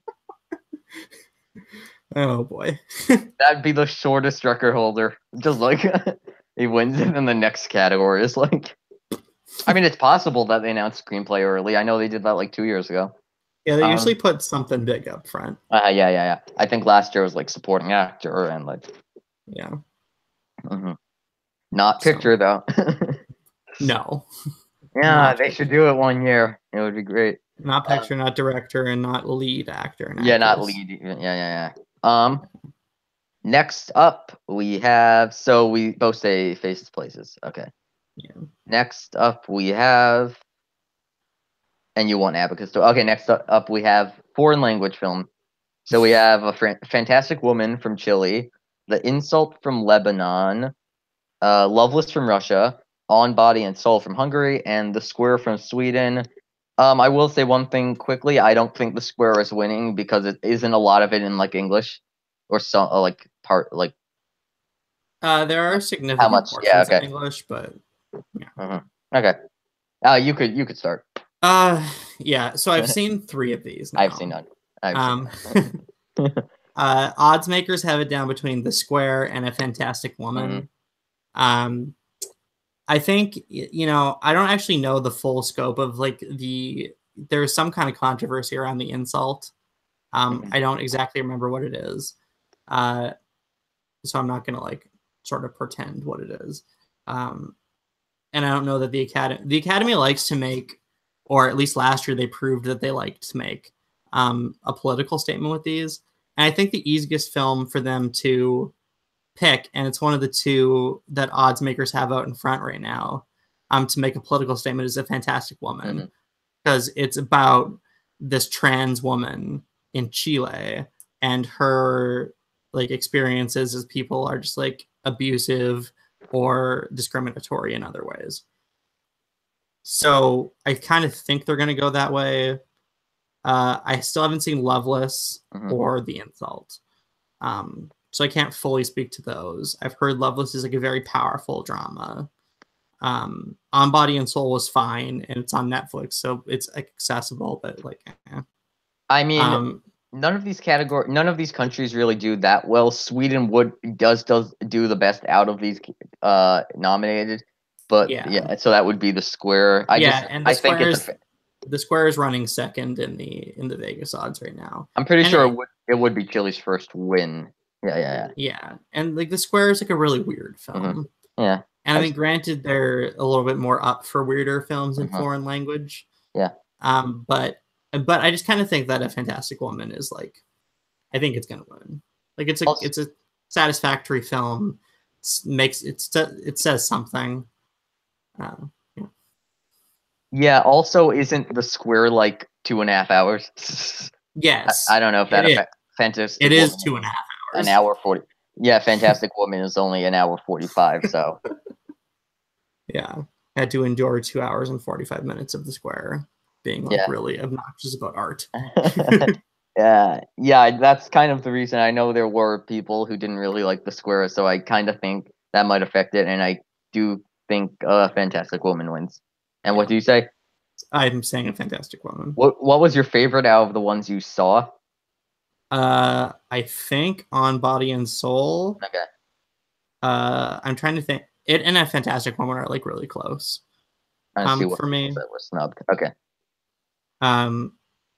Loveless sounds like it's going to be kind of up my alley, so I'm excited to see that one. But we'll see. I know people were saying it was snubbed from the short list. What didn't someone make First They Killed Angelina Jolie did First They Killed My Father? Yeah. And there was like that big thing about like, well, are we really going to give a foreign thing to Angelina Jolie? Or it was like that whole thing. In the Fade, people said was snubbed, but I'm pretty sure that was In the Fade the one that got mixed reviews. There was one that got like really mixed. Yeah, well, In the Fade was the one that won the Golden Globe. Yeah. And it was just kind of like, I don't know, people were surprised then. So like, I don't know. I feel like okay. So we both say A Fantastic Woman. Cool.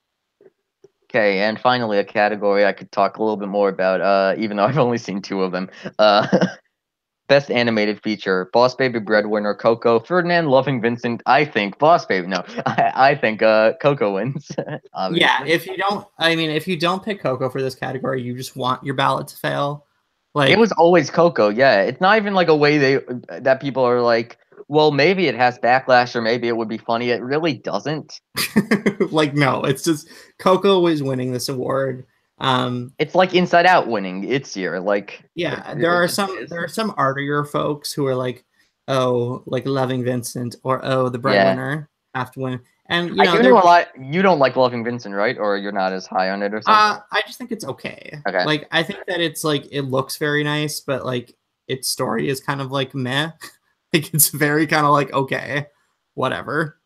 Yeah. And there's I'm not a huge fan of rotoscoping.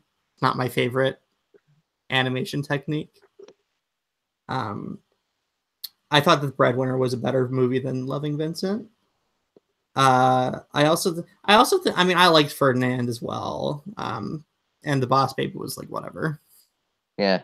Lego Batman should have been nominated. Yeah. Which is, I mean, whatever. They are trolling, right? They are trolling. We figured that out.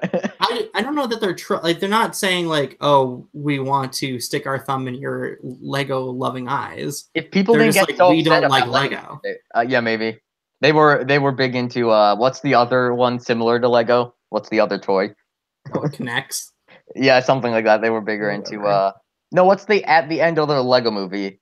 It's dang it, like the sister has like a toy. I don't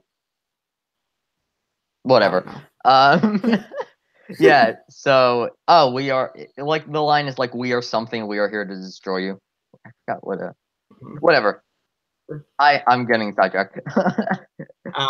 But I mean, at the end of the day, this category just doesn't have like a lot to Oh, say Planet because it's like Duplo. okay, because it's just kind of like Coco is gonna win. Yeah. It just like, might as well just give it to them now. Like, I mean, it would have been cool to see like Lego Batman or Captain Underpants even get nominated. yeah. I know people are gonna freak out about Boss Baby getting nominated. I don't think it's that bad. It's fine. It's like, well, it's the worst of these 5. Okay, yeah. And there's a lot of people who think Ferdinand is like terrible, but I think Ferdinand is kind of cute. Okay. But, like, whatever. And yeah, okay. Yeah, so Coco's winning. I thought I had something else, but no, it's easily winning. And it's my favorite of the 2 I've seen, even though I'm not as high on Coco as other people. It's better than Boss Baby. That's a thrilling recommendation. Coco is indeed better than Boss Baby. That is accurate. Yay! So now we get to the big categories like screenplay, acting, and directing and picture. So screenplay. Well, we're going to start with the easier to predict screenplay. Adapted screenplay, Call Me By Your Name, Disaster Artist, Logan, Molly's Game, and Mudbound.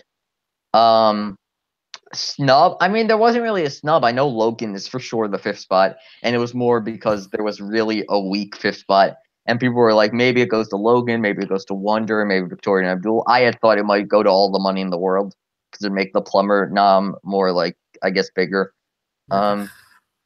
I don't know. Call Me By Your Name wins. I mean, I don't know if it's as big of a lock as everyone else says, but it does win. If something beats it, it's probably Molly's Game. Yeah. Yeah. Any snubs? Any snubs? I liked Wonder a lot. I'd like to have seen it here. Okay. I mean, like, it's not like the end of the world, but that's what I would have put in. I think that Call Me By Your Name is winning. I mean, yeah. And this might as well be like, so my philosophy for this year, okay, yeah, as a whole, is that the Academy doesn't know what it wants to do, so Yeah. it's going to give something big to everybody, or to most people, except like The Post and Darkest Hour. Or no, Darkest Hour's got one, so just like The Post is getting ignored, and basically everything else is going to get something like decent. Like Dunkirk is getting film editing. Phantom Thread is getting costumes. I mean, when Lady Bird and Get Out get shut out, yeah, we'll get that. Lady Bird is getting screwed. And Get It, we'll get to screenplay original. We'll get to original screenplay in a second. And so my philosophy there says that Call Me By Your Name is going to win something, and I think that this is the only category it's really contending in. It's actually leading. So I think that like James Ivory getting an Academy Award, and if you look like second place right now, according to Vegas, which is not even second place by very much, but second place is Mudbound. And I don't think Mudbound is winning over Call Me By Your Name. And if it does, that's a load of bullshit. So, like Molly's Game, just like Aaron Sorkin would normally win, but he's got nothing going for him right now. Logan's just not winning. He's happy to be nominated, and The Disaster Artist has no buzz. I mean, I would have liked the Astros to win, but like whatever. Yeah, sure. No, I would pick. That would probably be my pick of these 5, but that's not the. Actually, no, I'd pick Call Me By Your Name. Oh yeah, okay. But anyways, so I might almost pick Molly's Game. Molly's Game is really good, but the screenplay. But it's it's not Sorkin's best work. So,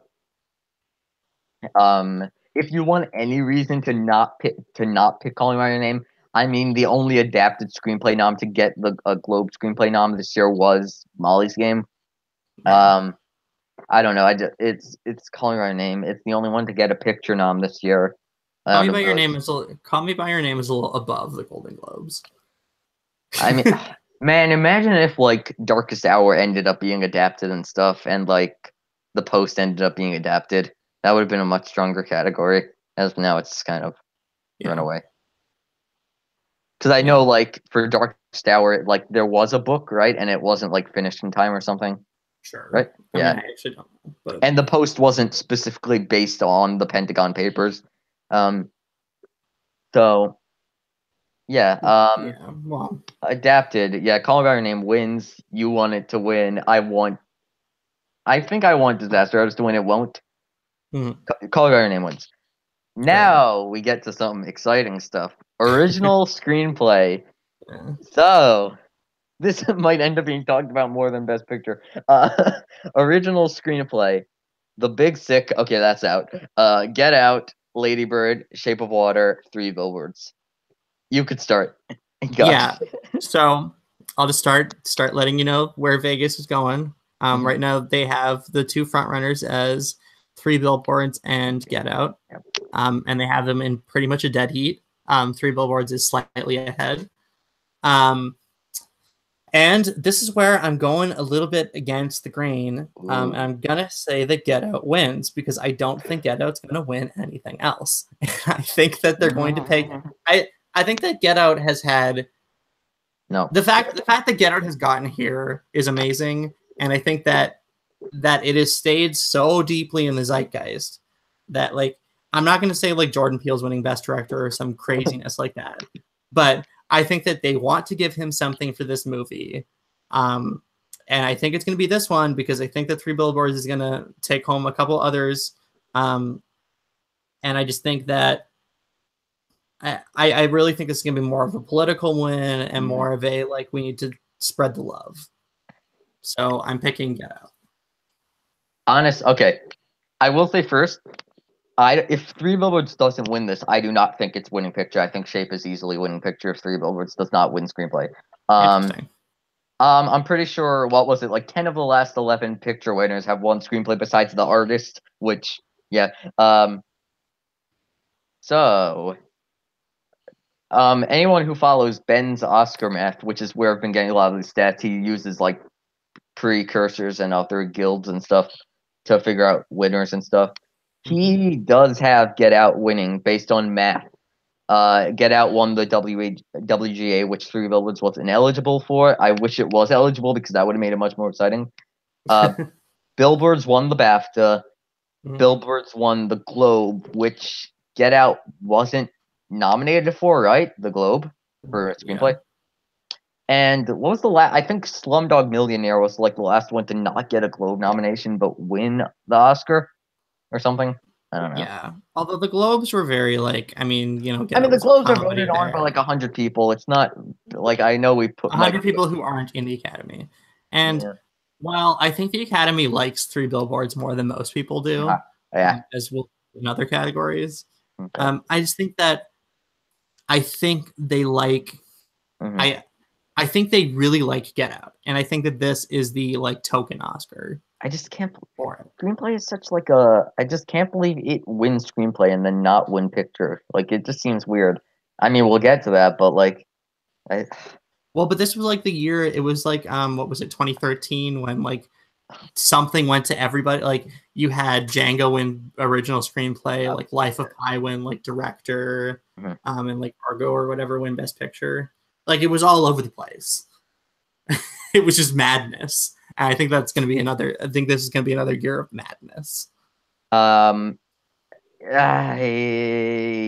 will upset people, but I just think it's. I just think it's Billboards. I don't think something's winning BAFTA and winning what was it, Globe, and to be clear, I think Get Out is gonna win, and for the purpose of my ballot, I want it to win, but I don't want it to actually win because I didn't like that movie as much as everybody. You think Get Out's gonna win screenplay? You're saying, yeah, okay. Screenplay, yeah. It's not gonna win Best Picture. I mean, apparently, if you don't think it's going 4 for 4 in Oscar night, you're crazy. But we'll get to that. Yeah. Of these, I would most like The Shape of Water to win. It's not going to. So I'm trying to see what his reasoning for why Get Out's winning. It's one critic stuff, but like the guilds are. But WGA it did win, but that's like the only major thing it's really won in like general. yeah. And I just can't imagine it winning screenplay, losing picture. If it wins screenplay, but 3 Billboards win, okay, whatever. I am going. It could be like Django, Yeah. Um. which is like a very weird and interesting like comparator. True. What? True. Argo won that year. Argo did win adapted though, so it is like Shape of Water doesn't need to win this to win picture. It's like It doesn't. Well, yeah. it's really not even like a. It's like the fourth most likely. Like even Lady Bird has a better chance. Um. I just can't. I don't know it. When did WGA last like predict wrong? They got Moonlight. I know there was the whole like adapted original thing. Um. They predicted Spotlight. Right. They predicted Grand Budapest. Did Grand Budapest win its year for a No. screenplay? Oh, it didn't. Okay. Or for screenplay? Wait, I don't know. Hold on. Yeah. Oh no, it lost to Birdman. Yeah. Yeah. And Birdman. Oh, Birdman wasn't eligible. Yeah, it's a whole big. I don't think Birdman was eligible. I don't know. It's a whole big thing. I don't. This is like frustrating. Yeah. Okay. So. Okay. Oh, here. Over the last 20 years, 68% of the winners have won Oscars, but that's combining adapted and original. Mm-hmm. I don't know. I am going with 3 Billboards. I don't care. I'm going 3 Billboards. That's final. You're going Get Out. Which do you want to win? I'd like Out Shape of the of Water 5. to win. Okay. I don't know. A lot of people say the screenplay is like the weakest part of that movie. It might be. I don't know. But yeah, I want 3 Billboards to win. I mean, three Billboards is a well-written film. I wouldn't be unhappy if 3 Billboards wins, other than for my ballot. I mean, honestly, it has the least amount of chance, but it would be great to see Big Sick win. Yeah. I don't know. Snubs, I, Tanya. I do like this is the one time that Paul Thomas Anderson doesn't get a screenplay nom, considering he got in for like Inherent Vice. Yeah, that was kind of a load. That was kind of BS too. And like Phantom overperformed like no one even imagined. Yeah. I really liked The Post. I would have probably nominated that screenplay. Yeah. Yeah. So we're split. Or pardon me, Blade Runner 2049. Oh, that would have been adapted though. From what? Any sequel? I think sequels are like automatically adapted. Are they really? They're adapted from the previous like characters, basically. I'll let you know. I'm gonna search Wikipedia and it's gonna say based on whatever. But yeah, you say Get Out, I say 3 Billboards. Based on it's based on Do Androids Dream of Electric Sheep, which is what Blade Runner is based on. Yeah, right it was now. The first one.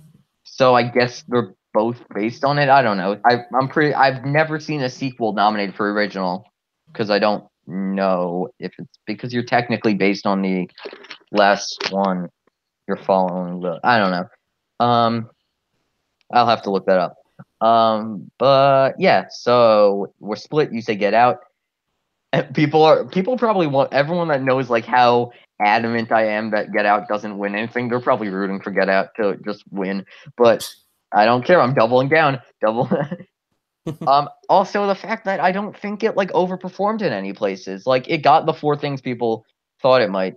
If it got like an editing nom, if it got like a cinematography nom, maybe I start to think like it's something. I think actor was an extreme overperformance. But everyone had Kaluuya in after he got in other places. I'm saying. Well, man. Okay, whatever. You say Get Out. I say 3 Billboards. What if it's going to end up going to Big Sick? We all know. But yeah, so we're split. I guess it could go to any whatever. Okay, big ones. Acting. Okay, we do acting. Supporting actress. Mary J. Blige for Mudbound, Allison Janney for I, Tanya, Leslie Manville for Phantom Thread, Laurie Metcalf for Lady Bird, Octavia Spencer for Shape of Water. There are 2. There is 1 basically though. There are 2 frontrunners, but the safer pick is Janney. But yeah, Janney is gonna win. Laurie Metcalf. may upset. Yeah, if there is an upset in the acting categories, it's probably this one. Over maybe Dafoe beats Rockwell, but yeah. Yeah, but yeah, I'm going with Jenny. It was interesting to see that 3 of these 4 acting categories were like undecided 2 months ago, and then everyone just agreed. Everyone was like, "We're gonna come to an agreement." Yeah, these 4 people are going to win. And Metcalf should win. Like I just don't. I've got her second. Like, wait, who do you have first? Who do you want to win? Allison Janney. Oh, you do want Janney to win? Yeah. The Oscar seems to be people did compare I, Tonya to Whiplash a lot, kind of, and like Janney is Simmons, although Simmons was much more of a lock. Yeah, he didn't have any. He didn't have a Laurie Metcalf-esque competition though. Yeah, and Robbie got nominated, or Roby. I think she pronounces it Roby because it is her accent, but she just doesn't care how people pronounce it.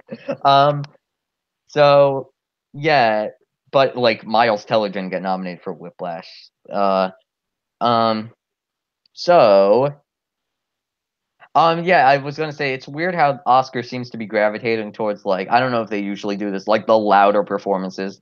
Like Metcalf gives like a more subtle performance, but Janney does not even like I like Janney and I, Tonya, but it's not like Metcalf gives a more subtle performance where Janney's like, oh, she has the parrot, and Dan Murrell explained this, and like she has the parrot, and like she's cursing, and that's like, oh, it's so cool to see this like older lady cursing and stuff, and like Oscar might gravitate towards like the bigger performances. Yeah. So yeah, Janney wins. I mean, it'd be good to see Metcalf win. I think if there is an upset, it's that category. Yeah. So you want Janney to win. I want Metcalf to win. We both should say Janney wins. The snub. It's not really a snub. Have you seen Downsizing? I have seen Downsizing. Hong Chow. I never understood. I never understood the Hong Chow thing. I was like, okay, so Downsizing is the movie that doesn't get nominated anywhere else. It's an unknown. It's an Asian American actress, so that's already like tougher to get in. It's an unknown actress, and it's a film people don't like, and people still think it gets in, but it didn't. She didn't. Yeah, Leslie Manville was the surprising nomination, I guess. Yeah, she was the shock. I mean, and granted, a lot of people are calling her lead actress, but I would have put Vicky Krieps in there. Vicky Krieps is lead. Vicky Krieps is lead. She missed it, but she is lead. Well, I disagree with that decision. Oh, okay. she is. No, I agree. I think Krieps is lead. Yeah. She is I think she is supporting Daniel Day-Lewis. Oh, then then man, not about her. But you think Manville is lead still? No, Manville is also supporting. Oh, so you think they're both supporting? I would have just put Vicky Krieps in over Leslie Manville. Oh, okay. Yeah, I don't know. I feel like Krieps was like probably the 6th though in lead, or a 7. Because Chastain probably was 6. Yeah. So we both say Janney. Best supporting actor, you got Dafoe, Rockwell, Harrelson, Jenkins, and Plummer. You know what? Plummer's nom. I know people are gonna say, yeah, obviously. It's bullshit. It's a good performance, though. No, gosh, it's a great performance. It is like so white bread for Plummer. It's great. Like, okay, he's not gonna win, boring. But I'm afraid he's gonna win because it's gonna. No. It's such a BS movie, and it's like I don't know. If he was gonna win anything, he was gonna win the Globe, and he didn't win the Globe. Well, we'll see. Rockwell wins, right? Yeah. I'm picking Rockwell. I'm not writing off Dafoe. Yeah. And the reason I'm not writing off Dafoe is because I'm afraid Rockwell and Harrelson are going to split votes. A lot of people like Harrelson is what I'm seeing. Like, which really want Harrelson to win. Which worries me. It's such the Harrelson performance. I mean, I think he does good, but you talk about Plummer, you not liking Plummer really. I think Harrelson is such an Oscar-based. Oh no, I wouldn't have nominated Harrelson either. That's kind of he just yells for an hour and then he gets a nomination. I don't know. I'm gonna pick Rockwell just because it's safer than picking Dafoe, but I think it very well could be Dafoe. The snub. I use this as a joke. Zac Efron in Disaster Artist. He plays Chris R. It's great. Yeah, he's great in the 1 minute. I mean, people have gotten nominated for being in movies for like 5 minutes. Didn't how long was Anthony Hopkins in Silence of the Lambs for? And he won in lead. Yeah, well, I mean, like 11 minutes. Yeah. Okay. But yeah. So we both say Rockwell. Who do you want to win? Rockwell. I would want Rockwell to win. I mean, I'd want Plummer to win. It's gonna make you angry, but oh fuck. yeah. Okay. Yeah, we should really. So final four categories. Yeah, we both say Rockwell. Best actress: Sally Hawkins, Frances McDormand, Margot Robbie, Saoirse Ronan, and Meryl Streep. They went with the 5 likely ones. Like people thought they might go to Chastain, but they didn't. Streep actually deserves the nomination finally again after 2 like nominations in a row. It's at least better than Florence Foster Jenkins and Into the Woods. But wow, such thrilling recommendations for me. Yeah, so I mean, I want Hawkins to win so badly, but it's McDormand. I definitely think this is McDormand. For whatever reason, Vegas has Saoirse Ronan ahead of Hawkins, which what? I don't. Ahead of Hawkins. I thought you were going to say ahead of McDormand, and I was going to do what? Okay. No. They have McDormand winning. Yeah. But they have Ronan ahead of Hawkins, which I don't really understand. Yeah. But yeah, I'm giving this to Frances McDormand, who I actually just recently found out was married to Joel Cohen. I didn't know. Oh no, I knew that. Wow, I knew something. I was like, wow, good to know. Yeah. But yeah, so Frances can walk home with another Oscar. She might be out of like the acting category. She might have the best speech. She's so like she just like doesn't care. She seemed so pissed that she won the SAG award. She seems like I always like compare her to. She seems like she'd be such a cool mom. She's like every few years I do something and you give me a bunch of awards. Yeah, like anybody else awards. Wait, wasn't she? Isn't there a stat like if she wins, she'd be one of the few like acting winners to win multiple but not lose at all? I have no idea. She won for Fargo, and she hasn't been nominated since, and she'd win for this. So, 2 for 2. Yep. And yeah, so who do you want to win? Frances McDormand. Oh, I mean, Hawkins is such a. Actually, no. Meryl Streep. Oh, really? Okay.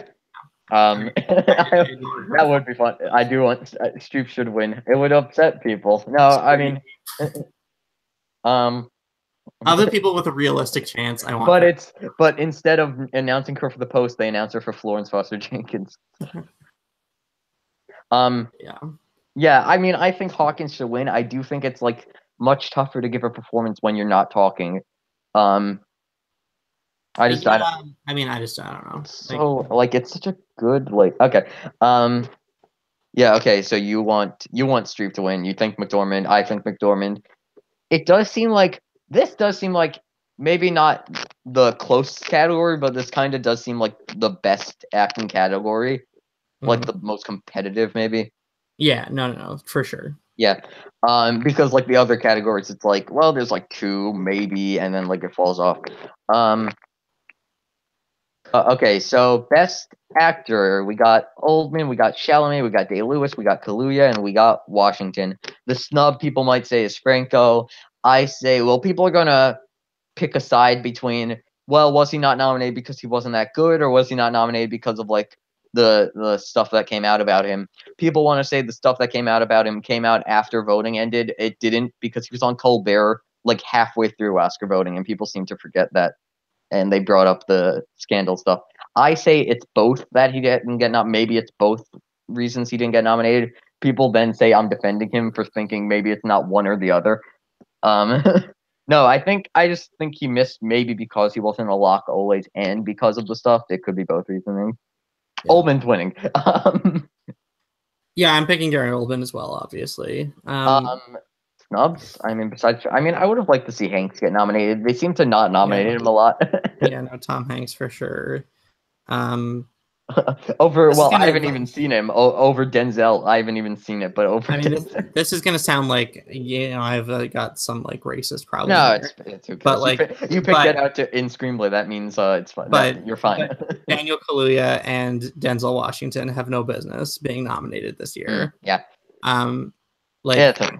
I do not get people's affection for Daniel Kaluuya's performance. He's just fine. I mean, it's because And everyone loves Get Out, so everyone loves everything having to do with Get Out. Is the and thing. Roman J. Israel Esquire is one of the worst movies I saw last year. I should see that. I should see it. Oh god, I I am aghast that movie was nominated for anything. Right after I watched Mute per Roman RBC's recommendation of his 0-star review. Okay, I didn't hate it that much, but like, Mute. Have you seen Mute? No. Okay. Who would you have put in instead of Cooley and Washington? Would it have been Franco and Hanks? Yeah, on my ballot, sure, but like, you pick anybody. Like, I mean, Washington should have been obvious, honestly, after he won after he got a SAG and Globe nom, because he's never missed the Oscar after getting both of those. I don't know. Pick Hanks. Pick Gosling. Pick. I don't think Gosling had a chance. He didn't have a chance. Pick Serkis. Like, I honestly, I don't care, but just like somebody else. I actually did want to make a comment about supporting actor. Oh, okay. For a second, the fact that neither Michael Stuhlbarg nor Armie Hammer was nominated is effing stupid. Like, okay, yeah, Christopher Plummer, and like Woody Harrelson. Yeah, take out Harrelson if you're gonna crap on one of them. Richard Jenkins. Like, none of them have any business being in over either of those guys from Call Me by Your Name. Richard Jenkins wasn't even the best supporting performance. Shape of Water. Shannon should have gotten in. Whatever. Yes. No, agreed. But anyway, so sorry, I was very mad. yeah. And I've been suppressing my feelings about the fact that Armie Hammer didn't get nominated for Call Me. Honestly, Stuhlbarg, I would almost put Stuhlbarg in Shape of Water over Jenkins. I don't know. No, I would put Stuhlbarg in Shape of Water over Jenkins. Okay, but Shannon over both. Yeah. But Stuhlbarg and Call Me by Your Name over. My favorite is someone's like, Stuhlbarg didn't get nominated, and then my friend is like, what? He was barely in the post. Okay. I mean, out of the nominated stuff for lead actor, I guess Gary Oldman. I don't really care. I would pick Gary Oldman. I think that he was. Like Chalamet was really good. I don't care about Darkest Hour. I thought he was a great Churchill. That's like the definitive Churchill we're going to see. Honestly, as much. Actually, I don't know. Yeah, I probably would say I like Gary Oldman the most. People want to try to keep pushing that Chalamet wins or DDL wins because it's his last movie until he makes another movie. Yeah, well, that's another thing. DDL, I think, I would be perfectly happy if DDL wins. I don't think it's beyond the realm of possibility, but I think that Gary Oldman's gonna. Oldman's like I've never really seen like at least for an acting category someone be the front runner for the whole year like Oldman, like Viola Davis. I mean, she wasn't the front runner because she was always campaigned lead and then she went to supporting. Yeah. And I don't think she was the front. Would she have won lead? That would have been interesting. I think she would have won lead if she was lead. Davis. Yeah. No, I'm trying to think of Over Stone. Emma Stone for La La Land. Oh, yeah, Emma Stone won lead last year. Yeah. Unfortunately, I think that Emma Stone would have won, even though that would be a cruel injustice. I wonder who would have won supporting though if she was moved. That might have gone to Michelle Williams, if anything. Probably. Okay. Speaking of lead actress, I do think Michelle Williams should have gotten in. I don't know. No. You're probably rolling your eyes. Oh God. Yeah, no, Mark Wahlberg, he had the best performance. Gosh. Okay, yeah, that's the one thing I don't. Mark Wahlberg does not fit in dramas for me. I'm sorry, he just doesn't. He plays like the same like comedic nothing fit in that movie. I don't understand. But he only had 2 weeks to get it in. It would have been without I do not care. Without the Spacey stuff, Plummer is a much better J. Paul Getty than the one trailer we saw with Spacey. I kind of liked Spacey's take on it. Oh, I don't know. I thought Spacey was way too serious. I like the sinisterness of it. Oh, I don't know. It seemed I don't know. I don't whatever. I don't. Oldman wins. I don't care that he wins. And he for sure wins. He said bad things about the Golden Globes, and he still won the Golden Globes. He said how they're rigged and stuff, and he still won, and he thanked them. So I don't think there's any doubt that he's winning the Oscar. And he won the SAG, and yeah. He would have had to lose something big in order for there to be a question. And besides for maybe some critic stuff, which don't really matter. Because if we went by Critics' Choice, critic awards, like Dafoe would have been winning probably, and Janney would and Metcalf would have been winning and stuff. Yeah. And Hawkins would have probably been winning, honestly. Maybe. Okay, director: Del Toro, Nolan, Gerwig, Peele, and Paul Thomas Anderson. The Mist is Martin McDonagh, as everyone knows. Paul Thomas Anderson was probably the 5 spot. Because you have to have Peele in, you have to have Gerwig in, so people are fine. And then you don't. I mean, you have to please people, and then Nolan, Del Toro, you have to have in because and then you pretty much it should have been McDonagh as the 5 spot. I mean, I do think McDonagh. I do think Billboards is a better directed movie than Phantom Thread, but disagree. Okay, firmly disagree. So any snubs? I mean, McDonagh, and I would have taken out Peele. I'm sorry. I mean, sure, I would have. Or I would have taken out Gerwig. I just don't think that movie's that well directed. I mean, like, yeah, she has to direct the good performances, but I just think it's too safe to be like an amazingly directed. Yeah, well, I mean, my director nominees would be very different, but that's neither. I would have put in Ridley Scott. Okay, no, that's something you have to like. He got that. No, I don't. It wasn't a good movie. Okay, fine. The rest of even regardless of what he did with J. Paul Getty, the rest of the movie wasn't good. Okay. That did not have any time constraints. Whatever. It's a great movie. Whatever. Vegas has this down between Del Toro's winning. Del Toro's winning. I'm just telling you what it has down to. Okay. Down to Nolan and Del Toro, and Del Toro's winning. Yeah. So, yeah. And I feel like there is a stat, something how director, like, if you don't get a screenplay or any acting nominations, you never win director, and Nolan didn't get any of that. Sure, but like, I mean, and Del Toro won the DGA. He won everything. No, Del Toro's winning. I'm not arguing that point. No. I was just talking to Nolan should win, but that's neither here nor there. Yeah.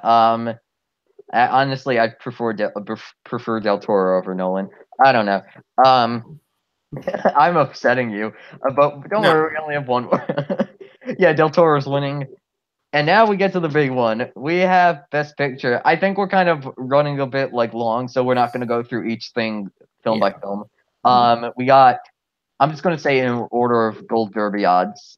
We got Three Billboards, Shape of Water, Get Out, Lady Bird, Dunkirk, Call Me by Your Name, Phantom Thread, Post, Darkest Hour.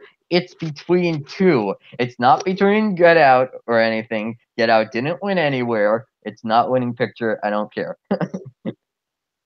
Okay. Wait, but if Get Out was to win picture, it would be the first film to win picture without literally getting anything. Like Moonlight at least got the Globe. Spotlight at least got the SAG. Braveheart at least got like the AC for Best Edited. Like Get Out hasn't won anything besides WGA, but like that doesn't factor in. Like people say Spotlight won WGA and didn't win anywhere else, or Moonlight, but they still won somewhere else. Spotlight won the PGA, didn't it? No, Big Short did. Oh. But Spotlight won SAG. Moonlight won Globe. Like they've won something that has to do with like the film. Yeah. I think honestly Dunkirk won the AC for editing. So technically that has a better chance if you go by recent stats. Lady Bird at least won the Globe. I think it's between 2 movies. It's Shape of Water or Three Billboards. I agree.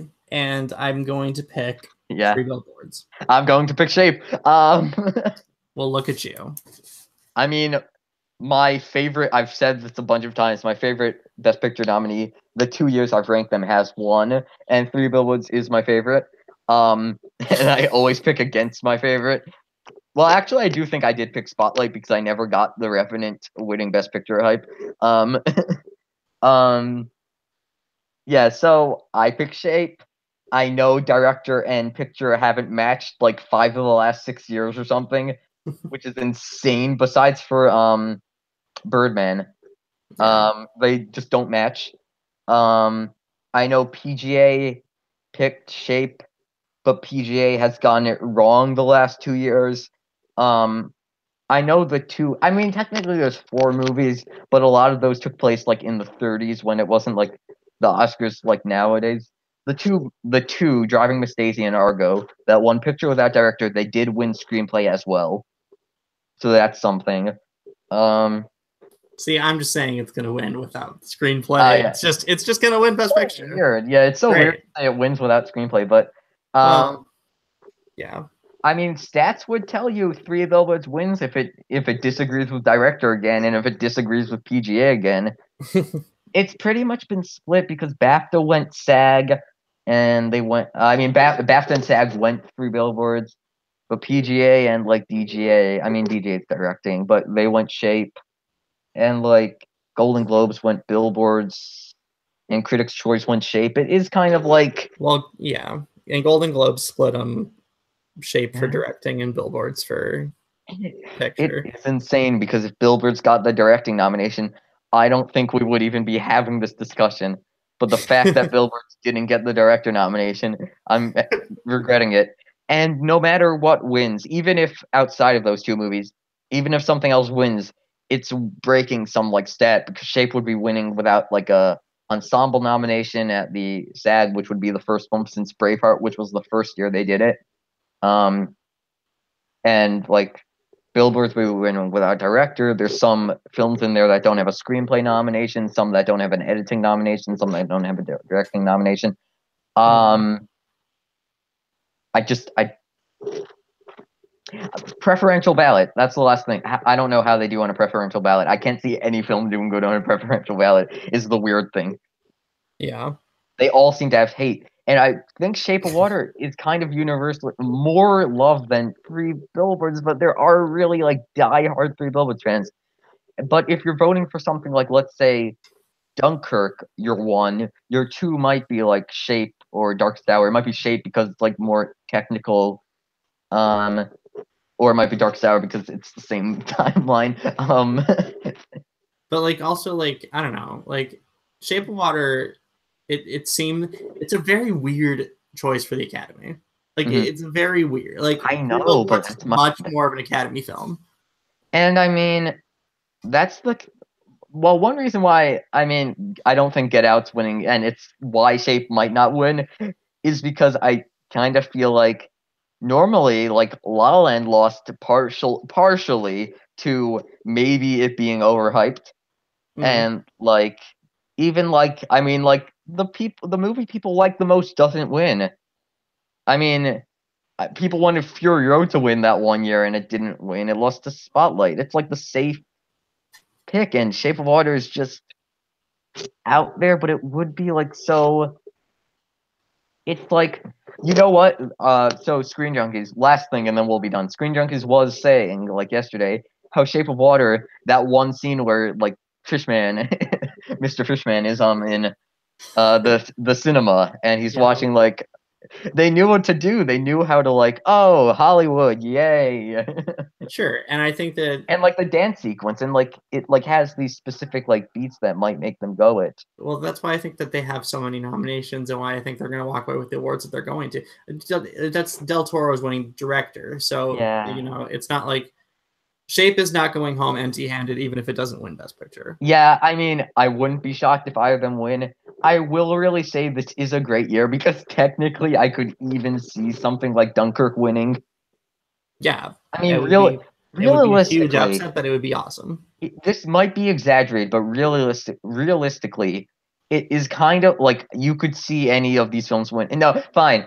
It's kind of weird that like the least likely film to win is like The Post, which is like not The Post, fine, like Darkest Hour, which is like Oscar, like the typical movie isn't winning, it seems, and it's like the least likely. Yeah. I'm saying Shape. You're saying Three Billboards. I want Three Billboards to win. What do you want to win? Dunkirk. Okay.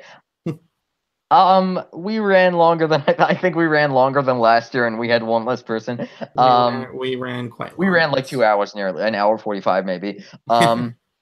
Yeah, I mean, we'll be here. Hopefully, it'll be shorter when we do the recap.